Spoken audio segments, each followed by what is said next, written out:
నమస్కారం. నేను మీ డాక్టర్ అభినవ్ కెంబావి, మీ clinic men's clinic Kukatpally Hyderabad నుంచి. ఈరోజు మనము lifestyle changes and sexual health మీద దాని ప్రభావం గురించి బ్రీఫ్గా మాట్లాడుకుందాం. నేను ఇంతకుముందు చెప్పినట్టే లైంగిక సమస్యలు కానీ, ఎస్పెషలీ ఎరెక్టైల్ డిస్ఫంక్షన్ ఆర్ అంగస్తంభన, శీఘ్రస్ఖలనం ఆర్ ప్రీమెచ్యూర్ ఎజాక్యులేషన్, ఇవి జబ్బులు కాదు, జీవనశైలి లోపాలతో వచ్చిన ఇబ్బందులు or lifestyle disorders.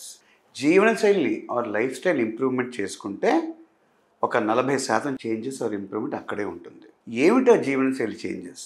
Obesity are ఊబకాయం అనేది రానివ్వకూడదు. దానివల్ల అరోమటేజ్ అనే ఎంజైము కొవ్వులో ఉండడం వల్ల ఉన్న టెస్టాస్టెరోన్ని ఈస్ట్రోజన్గా మార్చి టెస్టాస్టెరోన్ హార్మోన్ని తగ్గిస్తుంది. టెస్టాస్టెరోన్ తగ్గడం వల్ల సెక్స్ డ్రైవ్ తగ్గచ్చు, ఎరెక్టైల్ డిస్ఫంక్షన్ సమస్య రావచ్చు, ఫ్యూచర్లో ఫర్టిలిటీ ఇష్యూస్ కూడా ఉండొచ్చు. రెండవది regular exercise or strength training లేకపోవడం. Regular exercise or strength training లేకపోవడం వల్ల ఊబకాయం రావడంతో పాటు ఇప్పుడు స్ట్రెంగ్త్ ట్రైనింగ్ చేసిన వాళ్ళకి మసిల్ బిల్డప్ అవుతుంది. మసిల్ బిల్డప్ అయితే చాలామందికి తెలిసింది ఏంటంటే, వర్కౌట్ చేసినప్పుడు మసిల్స్ పెరగడానికి ప్రోటీన్ తీసుకుంటారు. అలానే టెస్టోస్టెరోన్ కూడా దానికి అవసరం.